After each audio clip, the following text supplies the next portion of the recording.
ప్రేక్షకులందరికీ నమస్కారం. ప్రస్తుతం మన స్టూడియోలో ప్రముఖ ఆధ్యాత్మికవేత్త, జ్యోతిష్య వాస్తు నిపుణులు, లలితాదేవి ఉపాసకులు బ్రహ్మశ్రీ నానాజీ పట్నాయక్ గారు ఉన్నారు. గురుగారితో మాట్లాడేద్దాం. నమస్కారం గురుగారు. శ్రీమాత్రే నమః. గురుగారు, ప్రెగ్నెంట్ లేడీస్కి సాధారణంగా 9వ నెల వచ్చిందంటే ఒక డేట్ ఇస్తారు. సాధారణంగా డెలివరీ డేట్. న్యాచురల్ డెలివరీ అయితే ఓకే, బట్ సిజేరియన్ అయితే ఒక డేట్ ఇస్తారు. పర్టికులర్ టైంలో ఆ డెలివరీ అనేది జరుగుతుంది. సో ఆ టైంలో పుట్టిన పిల్లలకు గ్రహ దోషాలు లాంటివి ఏమైనా ఉంటుంది. ఎందుకంటే మనం ఇక్కడ ప్లాన్ చేస్తున్నాం ఏ టైంకి అనేది. న్యాచురల్ అయితే అది డిఫరెంట్ కేసు. ఎగ్జాక్ట్లీ. సో వాళ్ళకి ఏదన్నా గ్రహరీత్యా దోషాలు ఏమన్నా ఉంటాయా? అంటే మీ క్వశ్చన్ ఏంటంటే, ఒకవేళ ఆ టైంలో పుడితే అంటే Yes. మనం ప్లాన్ చేసి పుడితే మనం ప్లాన్ చేసి ఒక Yes. ముహూర్తం పెడుతున్నాం అవును. కాబట్టి గ్రహ దోషాలు లేకుండా పుట్టినందుకు ఆ వ్యక్తికి ఏమీ కాకుండా చక్కగా పుడతాడానా, లేకపోతే మనం ప్లాన్ చేసింది పర్ఫెక్ట్ రిజల్ట్ వస్తుందని మీ డౌటా, లేకపోతే ఏంటి? నా డౌటే గురుగారు. అంటే మనం ప్లాన్ చేసిన ఎంతవరకు రిజల్ట్ ఎస్ వస్తుంది? ఎస్ ఎంతవరకు రిజల్ట్ Yes, వస్తుంది, ఆ yes. దోషాలు ఏమన్నా అతని మీద వర్తిస్తాయా లేదా అనేది. చాలా మంచి ప్రశ్న వేశారంటే, ఎందుకంటే ఇవాళ రేపు చాలా మంది సరే మా జీవితాలు అలాగూ ఇలా అయిపోయాయి, కనీసం సిజరిన్ అంటున్నారు కదా, ఒక మంచి జన్మని వాడికి మంచి లైఫ్ వచ్చేలాగా ఏదైనా ముహూర్తం పెట్టుకుంటే బాగుండు అని అడుగుతారు. అది తల్లిదండ్రులు అడగడంలో తప్పేం లేదు. వాళ్ళ పిల్లలు బాగుండాలనే కోణంలో ఆరోగ్యంగా కానీ అన్ని రకాలుగా చూస్తారు. నన్ను కూడా చాలా మంది అప్రోచ్ అవుతుంటారండి, నేను కూడా పెడుతుంటాను. కాకపోతే ఒక విషయం చెప్తాను పెట్టినప్పుడు, అమ్మా పుట్టే పిల్లవాడు మనం ప్లాన్ చేస్తున్నాం అనుకుంటున్నాం, అసలు మనం ప్లాన్ చేయట్లేదు, గుర్తుపెట్టుకోండి. ఏదో ఆస్ట్రాలజీగా నేనేదో ముహూర్తం పెట్టడం, వాళ్ళకి ఏదో అద్భుతమైన తెలివితేటలు వచ్చేసి ఒక మంచి ఆస్ట్రాలజీని పట్టుకోవాలని అక్కడ ముహూర్తం పెట్టుకోవడం అనుకుంటారు. అదంతా కూడా మనం ఏదో ప్లాన్ చేసేస్తున్నాం అనుకోవడం తప్పు. ఫస్ట్ ఆ టైంకి రావడం దైవ నిర్ణయం. ఆ టైంకి పుట్టాలని ఉంటే ఆ జ్యోతిష్కుడు ఆ టైంకి పెడతాడు. ఆ టైంకి పుట్టే యోగం లేదనుకోండి, మనం ముహూర్తం పెట్టినా పుట్టడండి. ముందే నొప్పులు వస్తాయి తల్లికి, ముందే అమ్మ రేపు ముహూర్తం అనుకోండి, ఈ రోజు నొప్పులు వచ్చేస్తాయి తల్లికి. వెంటనే ఏం చేస్తారు? ఆపలేరు కదా, తీసుకెళ్ళి. ఫస్ట్ ఆఫ్ ఆల్ ఏంటంటే, ఏ జీవైనా భూమి మీద ఫలానా టైంలో పుట్టాలని ఫస్ట్ రాసి పెట్టి ఉంటుంది. మరి ఆ ముహూర్తంలో కొంతమంది పుడతారండి. మీరు ఒక 10 ముహూర్తాలు పెడితే కనీసం ఒక 4-5 పుట్టుండొచ్చు కదా. అదేంటంటే వాళ్ళకి అలాంటి రాసి పెట్టింది. అర్థమైందండి? ఖచ్చితంగా రాసి పెట్టింది.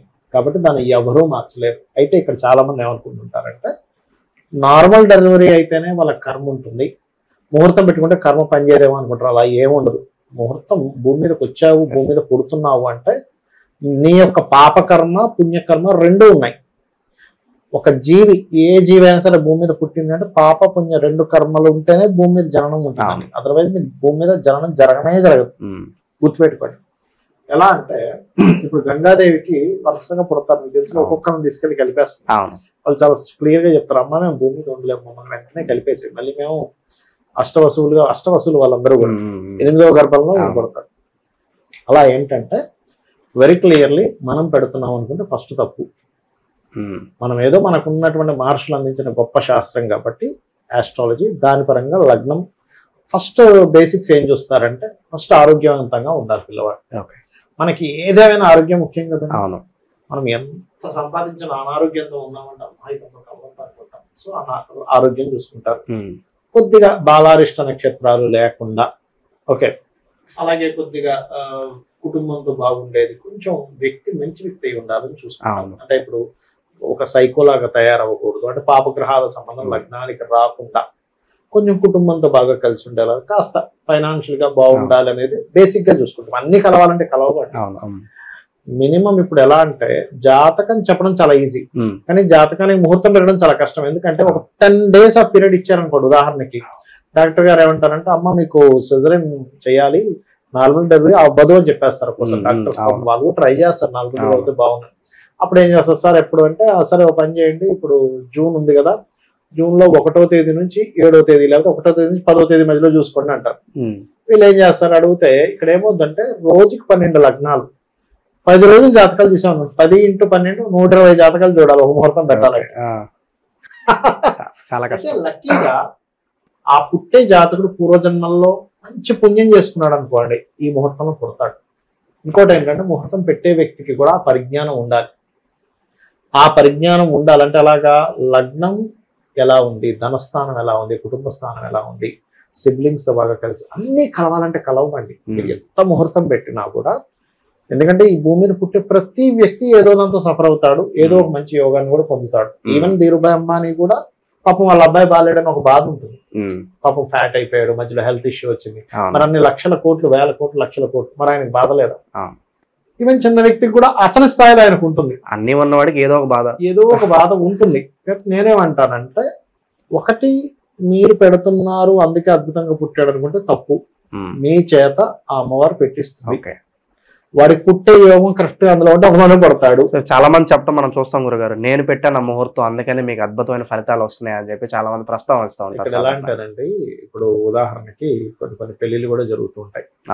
పెళ్లి ముహూర్తం పెట్టుకుని కూడా ఎందుకు విడిపోయారంటూ ఉంటారు. ఇక్కడ జరిగే 2 విషయాలు చెప్తా చూడండి.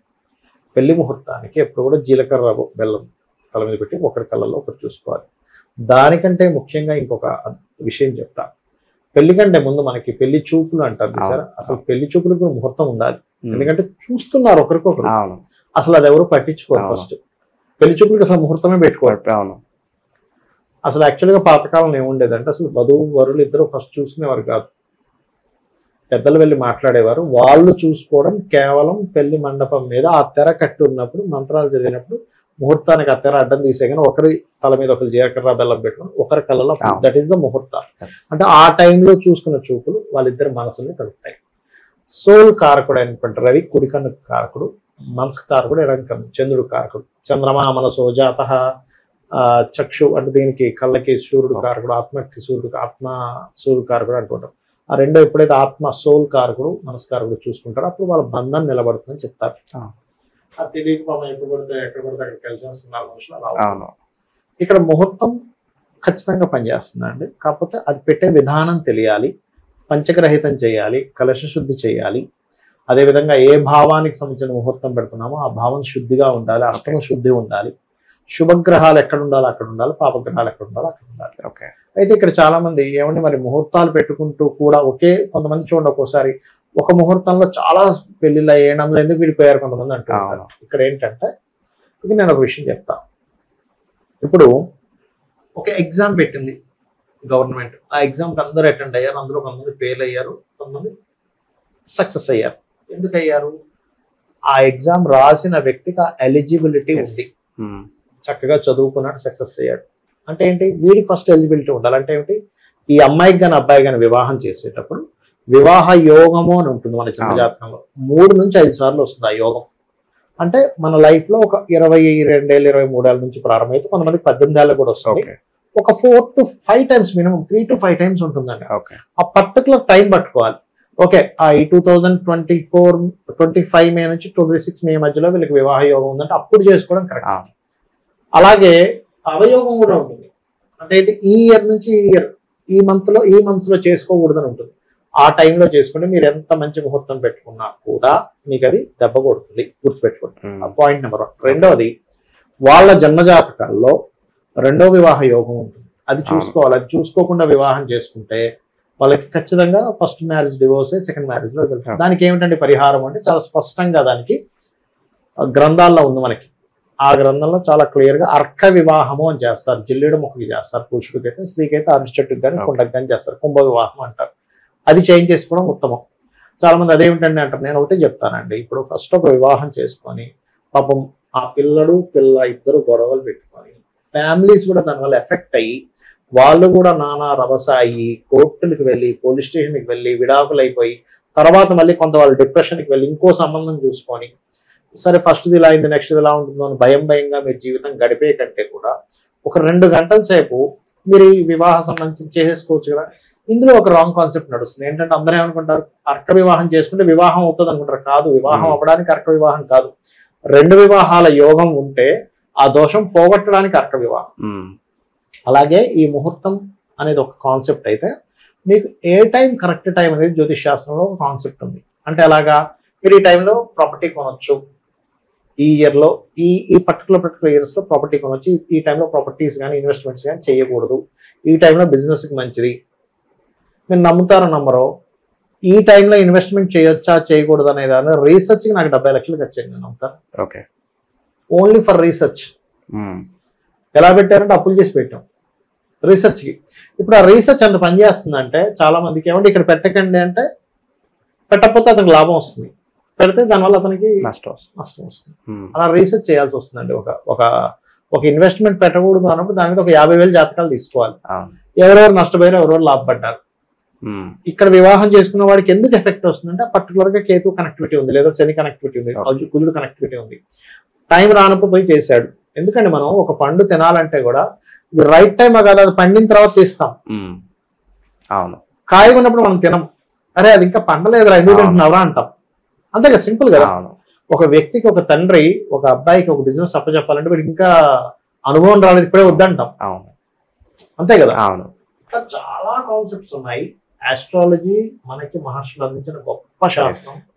దాన్ని మనం భగవంతుడు అందించిన గొప్ప శాస్త్రంగా భావిస్తూ ముందుకు వెళ్ళినట్లయితే ఖచ్చితంగా మంచి రిజల్ట్స్ వస్తాయి. ఓకే, చాలా మంచి విశేషాలు మాకు ఇవాళ ప్రస్తావించారు గురుగారు. ధన్యవాదాలు. శ్రీమాత్రేయ నమః.